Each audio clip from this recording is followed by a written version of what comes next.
Hey guys, welcome to You the Boss podcast, episode 75. I'm your host, Pam, and today we're going to be talking about confidence. How confidence is built, not given. Most people think confidence comes first, or that it's something that you're born with, you're born confident, but actually, confidence shows up after you take action. Confidence equals the action that it took, which also creates a self-trust through repetition. This episode is going to be about daily wins. It's not going to be about an overnight success or an overnight transformation. Confidence feels so hard to access, not because it's missing, but because you don't have the proof of it yet. So many times we wait to be ready. We wait to research something a little bit more. I've been talking a lot about this year on this podcast because I've had so many of you reach out to me and tell me these wonderful ideas that you have. These ideas of starting something, of wanting to start your own podcast, start your own business, start something on the side, or maybe even switching jobs, maybe switching up your career.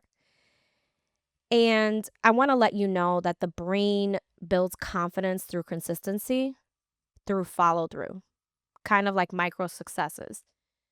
Every time that you do what you said you were going to do, you deposit into your confidence bank. It creates more trust for yourself, but not a moment before.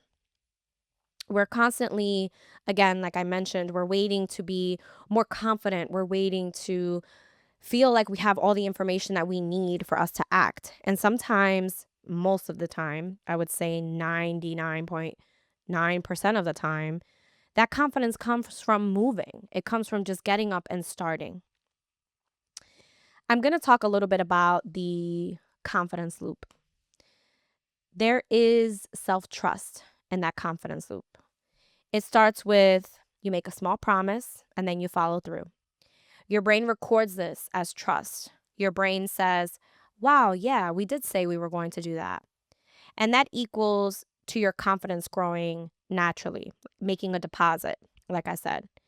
If you're a parent and you think about the first night that you brought your baby home and how scared you were, and you're like, oh my goodness, I brought this whole human home from the hospital. No one is watching me. There's no nurse. No one's coming to check on the baby. It's all me. And then you get to the next night and the next night and the next night. And then you fast forward and it's been almost 2 years since you brought that baby home. You can see how that compounds over time. Now you probably put your kids to sleep and you're like, yeah, I got this. But in the very beginning, before you were actually doing it, it didn't feel that way. But you've created this trust in yourself. You've realized that you've taken care of them more times than not. And you become confident in what it is that you're doing. So when you set big goals and you put those bodacious ideas on a vision board and then you don't follow through, the opposite happens. You create self-doubt. You create those little lingering things of you said you were going to do that and you didn't. This is why having smaller goals and setting yourself up with that consistency equals confidence. So let's identify a little bit of what breaks confidence and how to stop doing it. You're waiting to be certain. You're waiting to just be 100% sure that this is what you want to do. You're comparing your chapter 1 to someone else's chapter 20. This is very common because we are so connected now in this day and age with our phones, with social media, with the constant updates on LinkedIn. The truth is, my episode 75 is not your episode 7 on a podcast. You know, I had to go through 74 episodes before getting to this episode. In the same way that you need to go through your own episodes, through your own chapters in a book to be able to get to move forward. And I'm not saying that all the chapters are the same. I'm not saying that you need to go through as many chapters to get to where someone else is. What I am saying is that you still have to have your own journey. You still have to go through that. Another thing that's breaking down our confidence is breaking promises to yourself. You break them repeatedly. You keep saying, I'm going to wake up tomorrow early, and you keep going to bed at midnight. You keep having that 6 p.m. coffee. You keep staying up just because, scrolling on your phone, and you keep making the choice of the opposite of what you're doing. And that's repeatedly breaking down your confidence in that. And the last one is like you're talking yourself out of momentum. You know, I know that I've mentioned several times, like, give yourself grace, give yourself grace. At some point, though, you're not giving yourself grace. You're making the choice to do the opposite of what you said you were going to do. And that is catastrophic to your confidence. Confidence isn't loud. I know that oftentimes we think being confident is being the loudest person in the room, is being the one who knows the most in the room. And confidence, honestly, is just quiet consistency. I recently watched, I'm sorry, I can't quote it because I don't remember where it was, but I know that it was on YouTube. And this person came in and said, when you're in a room full of loud people and they're all going back and forth to one another, it's not confident for you to walk in and start yelling with them. It's actually confident for you to just take a second and be quiet and observe everyone, because at some point everyone turns their attention to you, and that gives you the confidence for you to be able to speak. So as always, I've put together a few tools to help you build your confidence daily. Again, this episode is not about a quick transformation or an overnight success, but more so about choosing those daily habits for your confidence. Number 1, the daily win rule. Choose one non-negotiable per day for yourself. Make it almost impossible to fail it. So maybe for you, that's making sure you get up and do your skincare every morning. It's right in your bathroom. It's right when you wash your face in the morning to brush your teeth. Make it a non-negotiable. Maybe for you, it's a 10-minute walk. It's making sure that you get that 10-minute walk in because it clears your head. It happens in the middle of the day. It happens on your lunch.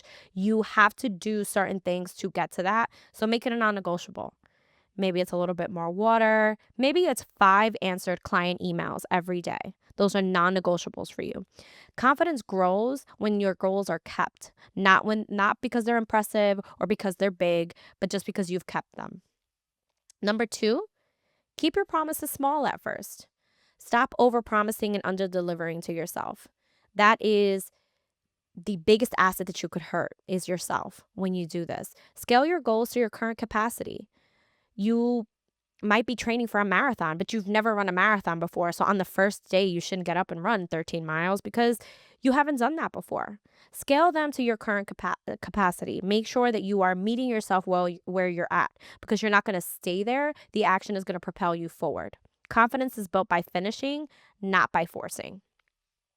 Number 3, evidence journaling. This one I started when I was postpartum. I would say maybe 8 or 9 months after my son was born. I was still feeling tired. I was still breastfeeding. I was a new homeowner, and like all these things were happening all at the same time. And I found myself every night being like, why am I so tired? I only did. And then I would go through this list of things that I did that day. And I would actually talk myself back out of like, you know what? I did a lot today. So this became like an evidence journaling to me. I started listing the things that I completed that day. So each night, write down, today I proved that I can trust myself because, and list the things that you did for your future self.